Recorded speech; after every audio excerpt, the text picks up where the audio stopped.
Olá, boa tarde. Estamos aqui continuando com o Roda de Saberes, trazendo conhecimento para vocês.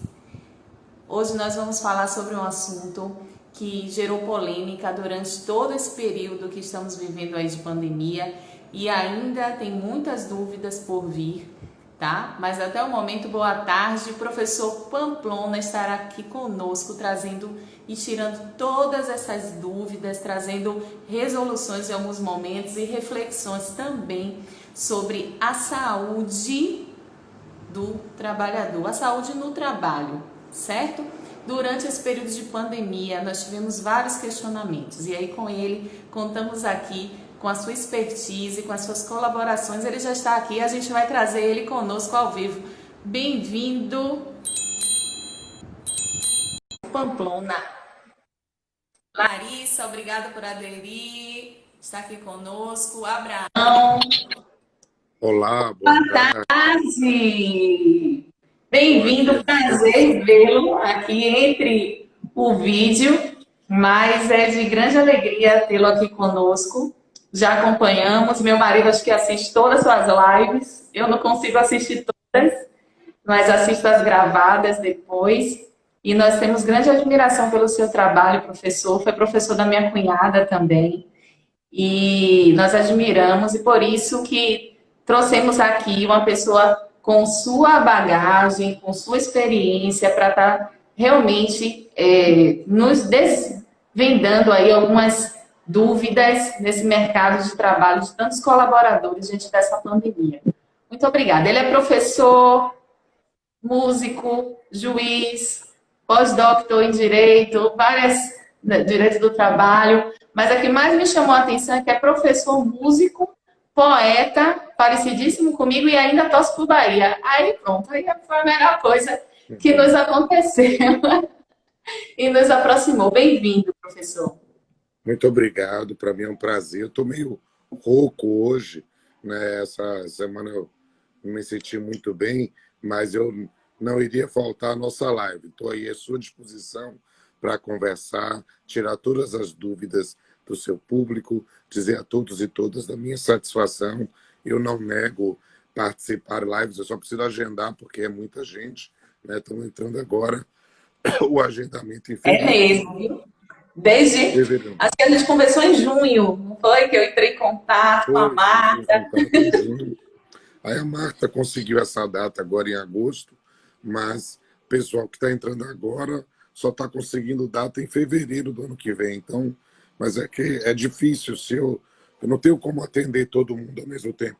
Eu não nego a ninguém, mas tem que ter sempre oportunidade. Eu peço Isso desculpas, mesmo, nossa perseverança. sim, mas estou à disposição para tirar todas as dúvidas e quero pedir a todos e todas que me sigam lá no meu Instagram e também nos meus canais no YouTube, que estão lá todas as lives colocadas. Eu vi a doutora Larissa Leite, que faz o download para mim, ela me acompanha em todas as lives, ela é sensacional, uma pessoa realmente encantadora, que tem me ajudado muito. E estou à disposição. Estou meio frustrado que minha voz está assim, bem fraquinha, mas o conhecimento está todo aqui. Então, pode fazer as perguntas e eu vou responder tudo o que você quiser. Logo hoje que a gente vai pedir para o senhor dar uma palhinha aí, cantando uma música para a gente, Hoje, homenageando o ó, trabalhador. eu vou pedir Mas, então para todos e todas verem lá no YouTube, tem eu cantando, mas a voz hoje realmente tá prejudicada. tá bom. No final da live, queria que você pensasse aí em um poema, que a gente queria ouvi-lo recitar um poema para nós, tá bom? Se é para Olha, melhorar, eu vou. existe uma grande dúvida nessa questão da saúde do trabalhador, na diferença, né, entre a doença do trabalho e a doença ocupacional. Nós, como assim, leigos, não no conhecimento mesmo do ramo jurídico, atribuímos a tudo a doença ocupacional. Eu fiz um breve estudo, né, junto aqui com meu esposo, e aí eu vi que há diferença. Eu gostaria que o senhor esclarecesse para o nosso seguidor qual é essa diferença. Certo.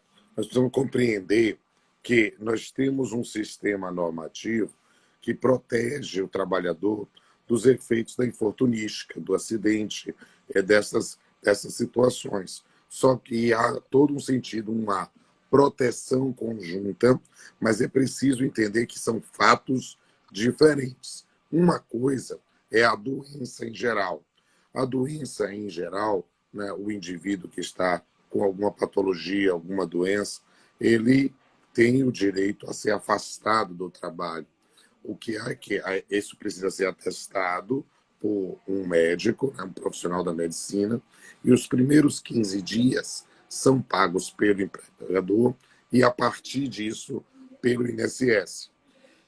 Essa doença, em geral, qualquer tipo de doença que importe na perda da capacidade para aquela atividade naquele momento, gera esse afastamento, mas não gera outras repercussões no contrato. Por quê? Porque aí o indivíduo retorna à atividade e aí continua trabalhando normalmente. Se, porém, o indivíduo teve um acidente do trabalho ou uma doença relacionada ao trabalho, ou seja, que tem um nexo de causalidade, que tem uma relação com o próprio conteúdo do trabalho, aí, nessas circunstâncias, nós vamos ter um tratamento conjunto dessas hipóteses de acidente do trabalho, doença ocupacional ou doença no trabalho. O acidente do trabalho pode dizer a noção realmente de um infortúnio. Uma doença profissional ou uma doença ocupacional, uma doença que decorre da própria atividade. Vamos pensar, por exemplo, na disacusia, surdez, com quem trabalha com altos ruídos. Ou uma doença contraída no trabalho. Ou seja, é uma doença geral, mas que o indivíduo demonstrou, e essa demonstração precisa ser provada, realmente não é simplesmente uma alegação, né, de que foi contraída no trabalho. Nessas três situações, são situações distintas, o tratamento jurídico vai ser o mesmo, que é a ideia também do afastamento até 15 dias, a cargo do empregador, mas se ultrapassar esse período de 15 dias, passa a ser pago pelo INSS. E aí, ultrapassando os 15 dias, sendo pago pelo INSS, quando ele recupera a saúde, aí ele tem uma estabilidade de 1 ano a partir da cessação desse benefício. Estou achando minha voz horrível, mas eu estou tentando dar o assunto, tá? Então, Tá dando para entender. Eu estou preocupada com a sua voz. a voz não está boa, não. Eu realmente tenho que repousar um pouco, né? Meu olho está vermelho, não sei o que aconteceu comigo, mas espero que não seja nada demais. Mas estamos aí. Retornou à atividade, ou seja, recuperou a capacidade de trabalhar, aí ele retorna à atividade e tem, na forma do artigo 118 da Lei 8.213, uma estabilidade de 1 ano a partir desse retorno. Perceba, não é qualquer doença.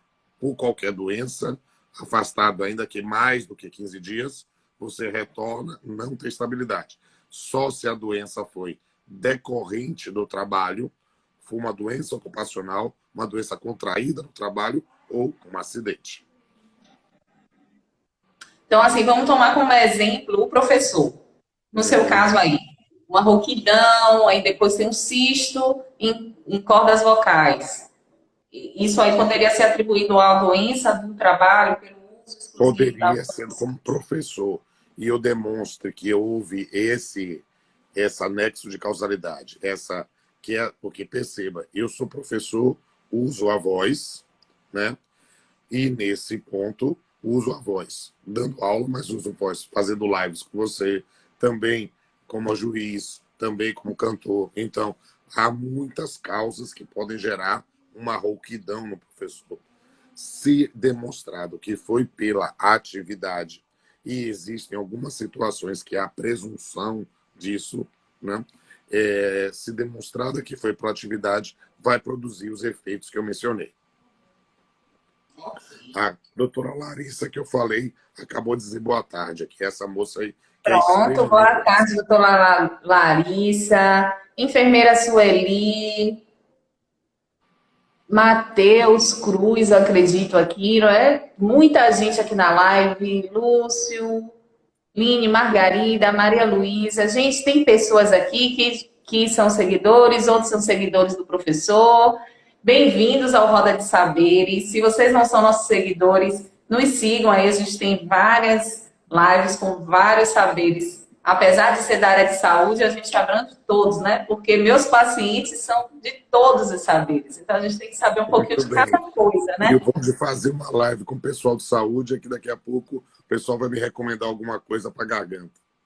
Pois é. Daqui quantas pessoas vão falar alguma coisa? Daqui a pouquinho. O Covid, ele se enquadra em qual dessas situações de doença do trabalho para essa realidade, principalmente aqueles que estão na linha de frente, em trabalhos essenciais? Essa é uma questão muito importante em que foi objeto de manifestação pelo Supremo Tribunal Federal.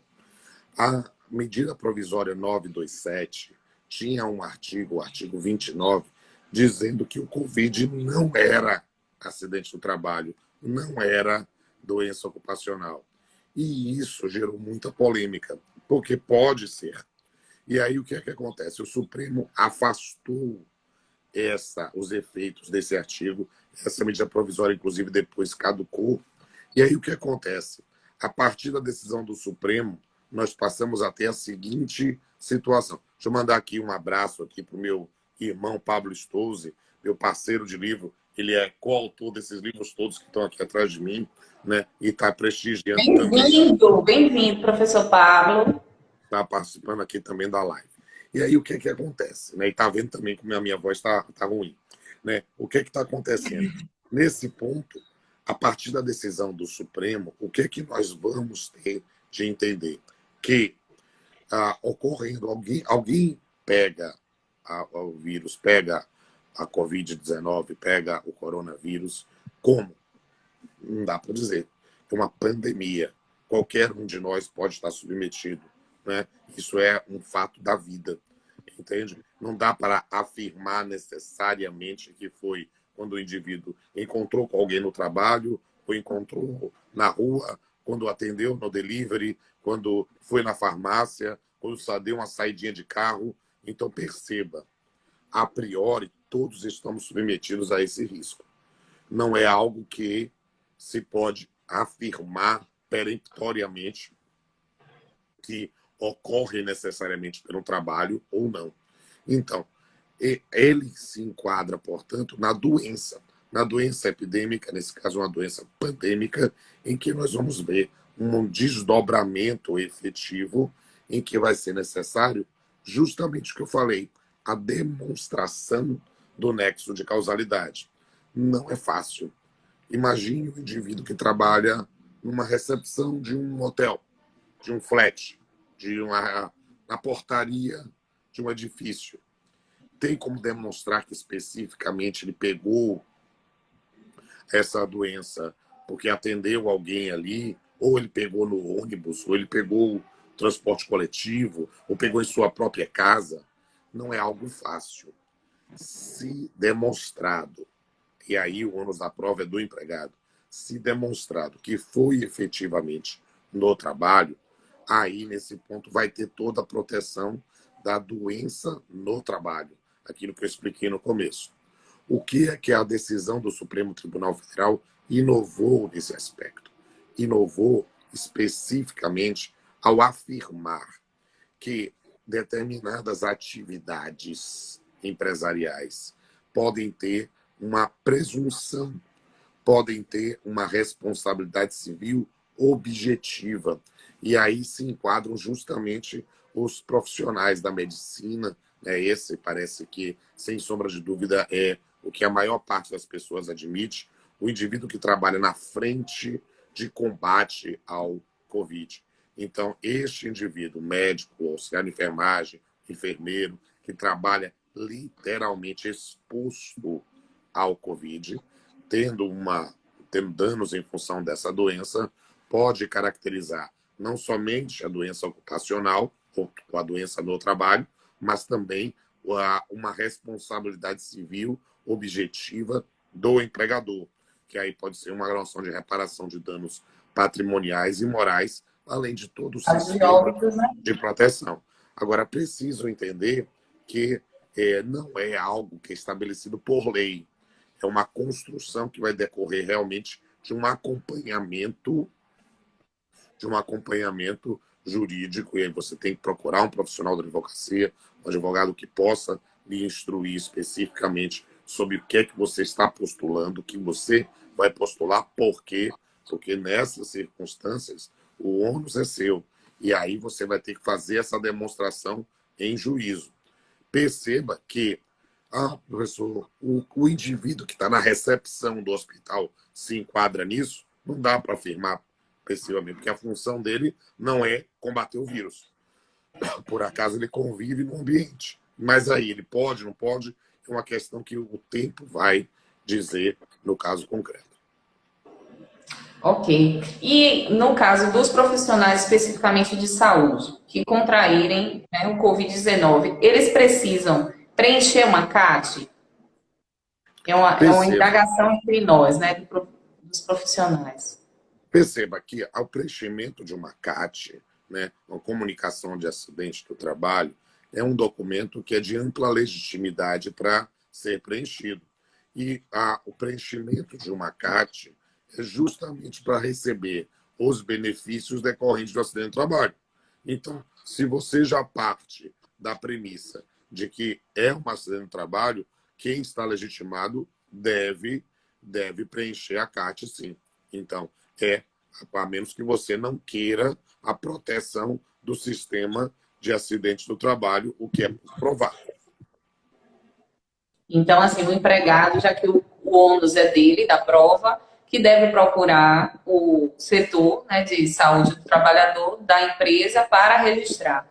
No caso, assim, Exatamente. algumas empresas, alguns hospitais, que por conta no início, hoje mais eu percebo que não, mas assim, no início a gente tinha, em questão mundial, a falta dos EPIs, né? Muitas faltas de EPIs necessários, que trouxessem segurança realmente, que fossem legitimados como algo seguro, e a gente lançou mão disso por conta da pandemia, e alguns profissionais não se sentiam seguros na execução do seu trabalho. Aí caberia até a CAT para relatar a falta desse EPI. Na verdade, a CAT não tem essa finalidade. A CAT tem a finalidade da comunicação do acidente do trabalho. Então, mas se o próprio departamento de RH preenche a CAT, né, já está assumindo que ali é um acidente de trabalho. A ausência dos EPIs, nesse caso, pode ser demonstrada e deve ser demonstrada numa eventual ação de reparação de danos. Aí é um elemento importante. Mas é preciso, talvez, esclarecer aos nossos amigos e amigas que são da área médica. E aí, e peço mais uma vez desculpas pela minha voz estar assim. Quero pedir a todos que sigam meus canais no YouTube, que tem outras lives também sobre esse tema. Me comprometo a você, quando ficar bem, a gente fazer uma outra live que eu possa, eventualmente, sanar outras dúvidas. Mas é preciso explicar uma coisa que, às vezes, para nós da área jurídica é muito óbvio, mas o cidadão que trabalha na área médica às vezes não consegue visualizar essas questões. Perceba que em relação às EPIs, é necessário usar EPIs? Ninguém tem a menor sombra pálida de dúvida que é. Mas quais EPIs? E aí essa é uma questão interessante. Por quê? Porque no sistema brasileiro, nós já temos uma parte especificamente descrevendo EPIs em geral. Mas nessa parte da Covid, nós estamos ainda tateando, nós estamos aprendendo a lidar com um mundo novo. E aí o indivíduo, o que é que serve? É a máscara? Ou é o face shield? É o álcool gel a 70%, mas pode ser numa torre, ou pode ser colocado. Então, questões que muitas vezes as pessoas querem discutir, brigar, e não tem, nesse ponto, uma previsão legal específica de dizendo qual é o certo ou errado. Porque se tivesse, já era muito mais fácil. Mas perceba que nós vivemos hoje uma O situação em que novo, né? não somente o novo, mas o novo e o choque de informações. O que nós vivemos no país, nessa divergência de atuação do governo federal com os governos estaduais e municipal, é algo surreal. Ou seja, em vez de nos unirmos todos para a defesa da saúde da população, entre eles do trabalhador, a gente fica discutindo o que é que pode e o que é que não pode. Isso é algo complicado, né? Estou vendo aqui uma seguidora minha aqui, que eu bato papo com ela, não sei se eu posso relevar o nome dela, mas é da área médica.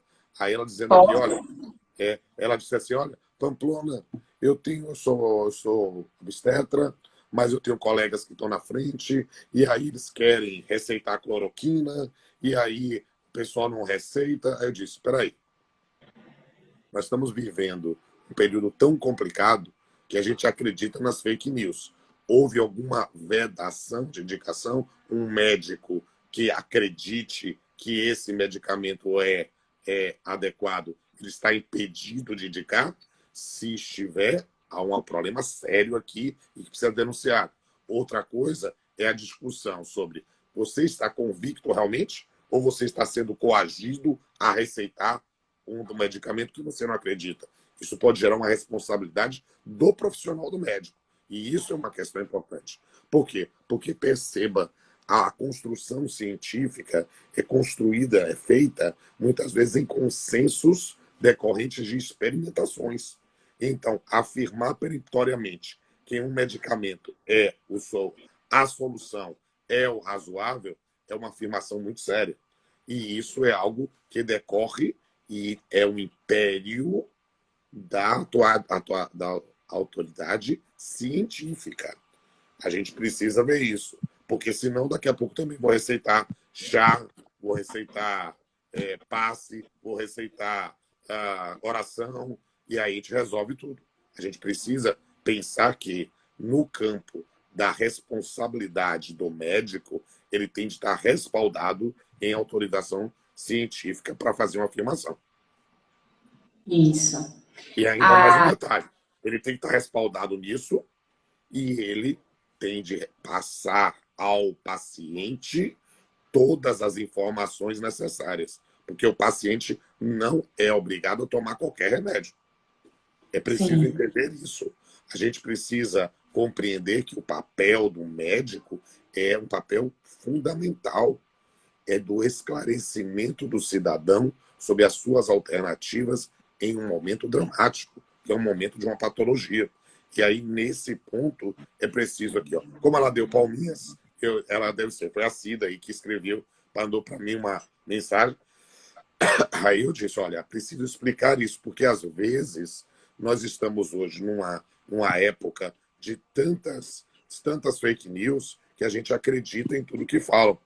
Eu não tenho o menor problema em usar qualquer medicamento, mas eu preciso que o médico me indique como, dentro do conhecimento, da expertise que ele tem, que aquele medicamento tem alguma eficácia testada. Excelente. Até porque alguns desses pacientes são os nossos colaboradores que se contaminam e que são acompanhados pelos nossos médicos da instituição, e aí a gente precisa realmente ter algo que a gente saiba que cientificamente está sendo utilizado, que não é nada específico daquele médico, né, às vezes o medo que eu acredito que eu vejo nos meus pacientes é que, será que eu estou sendo cobaia? Né? Será que é uma ideia só desse médico? Será que ele está me testando? Enfim, e assim, eu percebo isso nos pacientes, e é um medo geral da população. E essa sensação é agravada na sociedade contemporânea pela difusão da informação com autoridade científica, mas não comprovada. As pessoas recebem nos seus grupos de WhatsApp, e o profissional da medicina, nesse ponto, receba aí, você, meu amigo, você, minha amiga, profissional da medicina, minha solidariedade. Por quê? Porque os pacientes vão te procurar ressalvados pelo Dr. Google. Eles vão te pedir com segunda opinião. Eles olharam no Google e já acham que sabem clinicar, que sabem, nesse ponto, receitar. E isso é terrível por causa da grande difusão de informações que não estão comprovadas cientificamente. Então, o profissional da medicina na contemporaneidade, da saúde, né? Médicos, enfermeiros, auxiliares de enfermagem, né? Outras atividades do campo das relações da saúde, eles realmente precisam, tem a minha solidariedade, meu respeito, e nesse ponto é algo que é muito complicado lidar na contemporaneidade. Tem uma pergunta aqui da Paula. Se o departamento de RH se recusar a fornecer a CAT, tem outro local que a gente pode procurar? A CAT é um documento com uma ampla legitimidade para ser emitido. Então, pode ser emitido pelo sindicato da categoria, pelo Ministério Público, mas aí perceba, o RH é o primeiro caminho, mas muitas vezes é só o primeiro passo, porque perceba, quando a empresa emite a CAT, ela já está admitindo que foi um acidente de trabalho mesmo. Então, o que vai acontecer com muita frequência é a empresa dizer, né, em função da sua consultoria jurídica, dizer, não, olha, você teve lá tá com Covid, mas não tem nenhuma prova de que foi aqui, você pode ter tido em outro lugar. Então, ela vai resistir. E aí o caminho é você procurar um profissional do direito para poder lhe acompanhar. Eu lhe diria, na condição de estudioso do direito do trabalho, que o seu maior aliado nesse ponto é o sindicato da sua categoria profissional, né? Ele vai, nesse ponto, também poder pensar numa assessoria jurídica e também num acompanhamento médico. Sueli pergunta aqui, professor, boa tarde. Passado o medo do desconhecido, muitos profissionais de saúde estão deliberadamente negando o uso das EPIs. Ele recebe, ele é orientado e ainda assim viola a regra, não usa. Nesse Situação que caso, pode ser objeto de sanção, advertência, depois suspensão e, se for o caso, despedida por justa causa. Nenhum profissional da medicina pode se recusar, até mesmo porque é profissional da medicina, a usar equipamento de proteção individual. É uma vergonha, é um absurdo e é um desrespeito. Se faz isso, você obviamente vai se documentar, vai trazer os elementos, mas aplica sanções. existe uma ANR, né, a 06, que regulamenta sobre o EPI e o EPC, que é de uso coletivo. Então, nesse caso também, ainda que ele já contaminado, não existe indícios, né, de que ele se recontamine ou repasse para outros colaboradores, ele realmente está violando algo que põe em risco a outros. Sim, porque ele não está colocando somente em risco a si próprio, o que ele não tem direito de fazer, mas aos colegas, à coletividade no ambiente de trabalho e também os pacientes, né?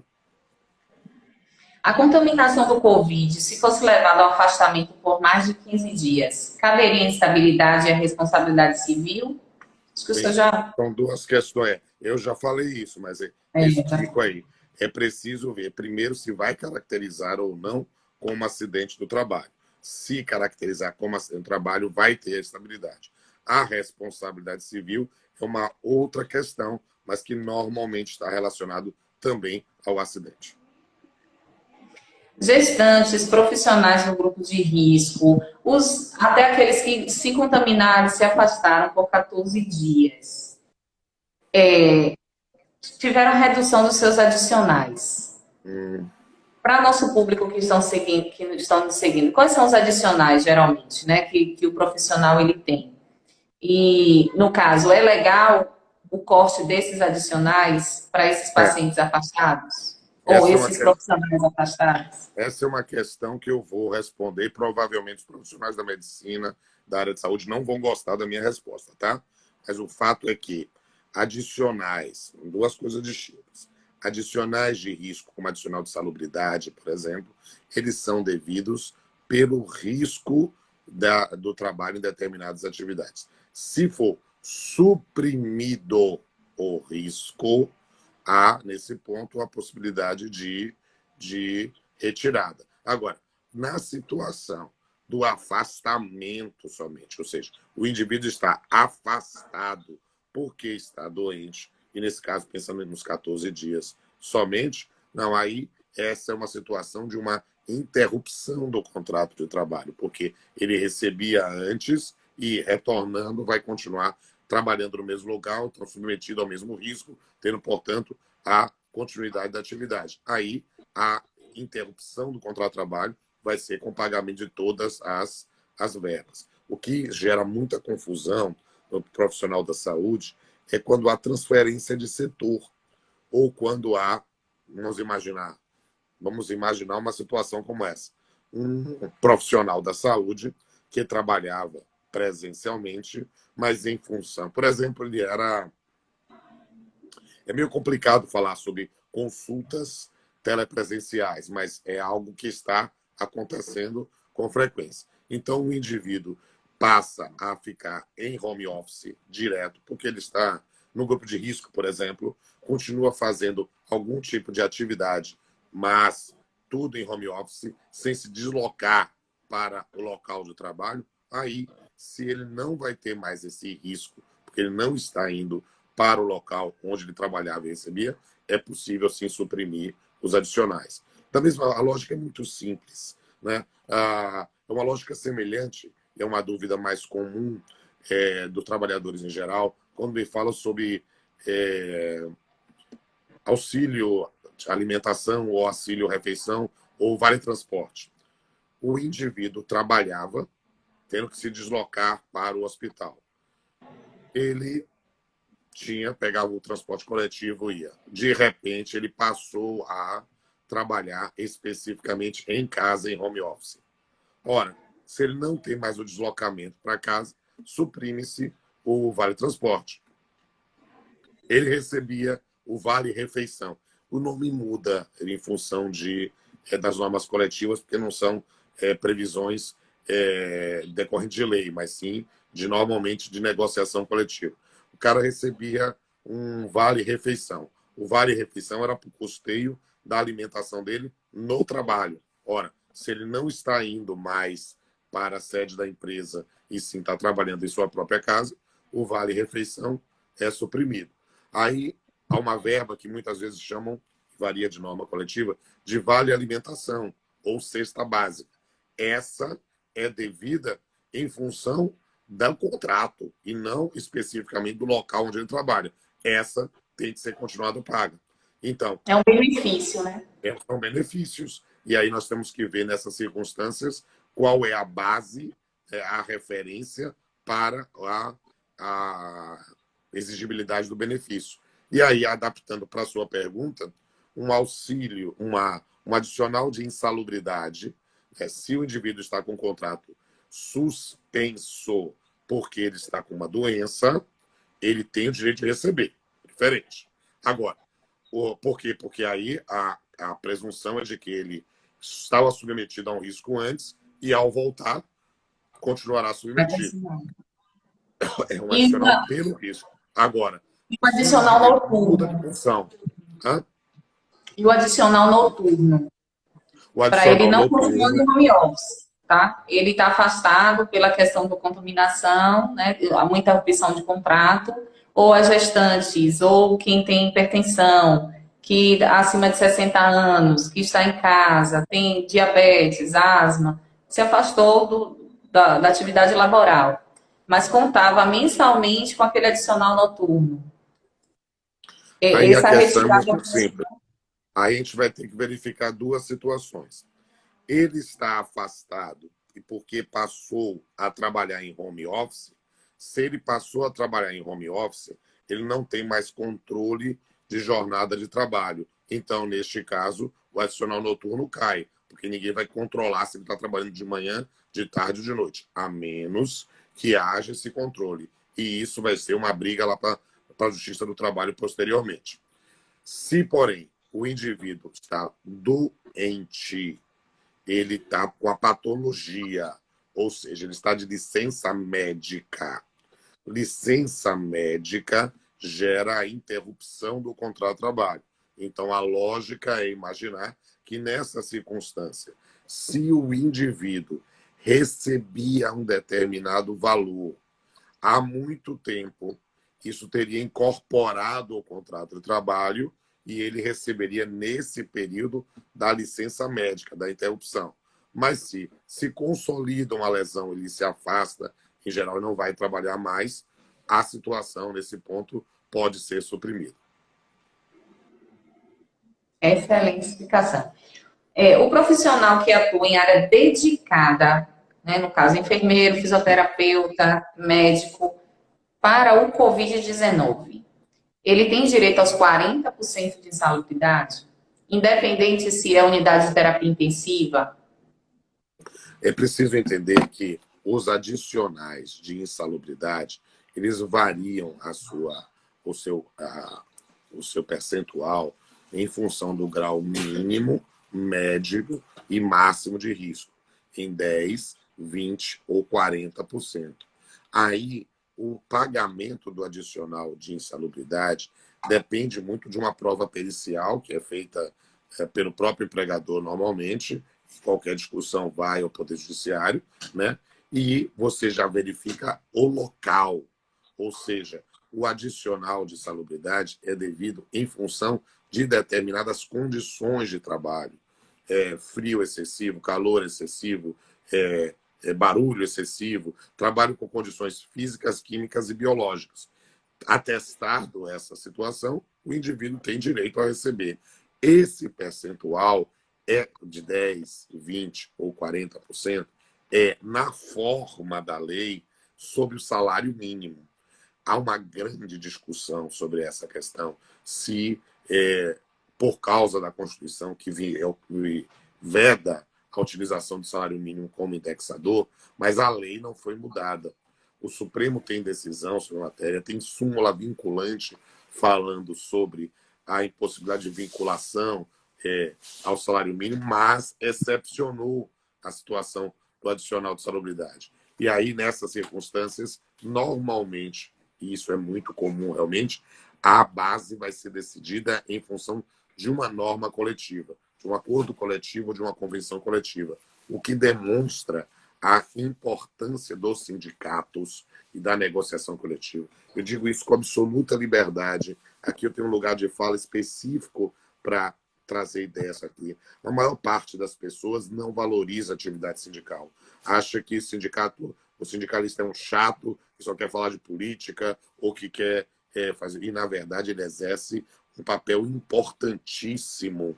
Né? Por quê? Porque eu é o primeiro defensor da categoria. Nessas circunstâncias, nesse período, é que a gente verifica a importância, porque em períodos de vacas gordas, em períodos de pujança econômica, as pessoas acabam esquecendo de quem luta por si.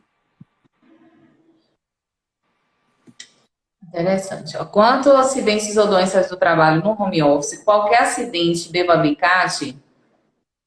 Todo acidente. Aí é uma situação interessantíssima, né? Porque nós estamos falando de um acidente no home office. Então, note, nessas circunstâncias, é possível caracterizar e ter a proteção de acidente de trabalho. Para quem está em teletrabalho, o tema é polêmico. Não polêmico sobre a possibilidade. Não, é possível sim, você vai ter todo o sistema de proteção. O problema é a demonstração de que foi realmente no trabalho. Você está trabalhando em casa. E em casa você tem acidentes domésticos. Em casa você vai pegar um copo d'água.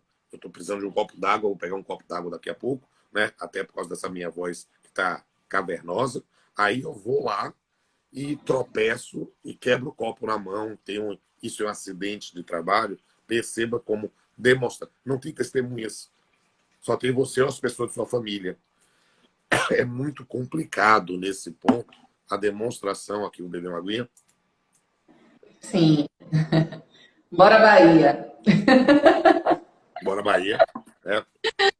É muito importante, claro que é do Bahia aqui. A demonstração do nexo de causalidade é muito difícil nesse ponto.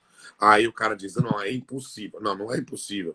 Imagine que nessa live que eu estou fazendo contigo, essa live fosse uma reunião de trabalho. Nós estamos aqui numa reunião de trabalho, estamos conversando e eu tropeço aqui, está sendo filmado, vai ser colocado disponível.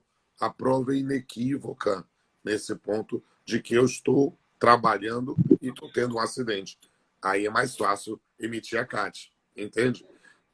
Aí a pergunta que não quer calar. Posso emitir a CAT sempre? Pode, porque a CAT é um documento, literalmente uma comunicação. Mas isso vai gerar os efeitos, aí pode haver discussão judicial. Perceba que vocês são profissionais da medicina, vocês têm muito mais conhecimento do que o cidadão em comum.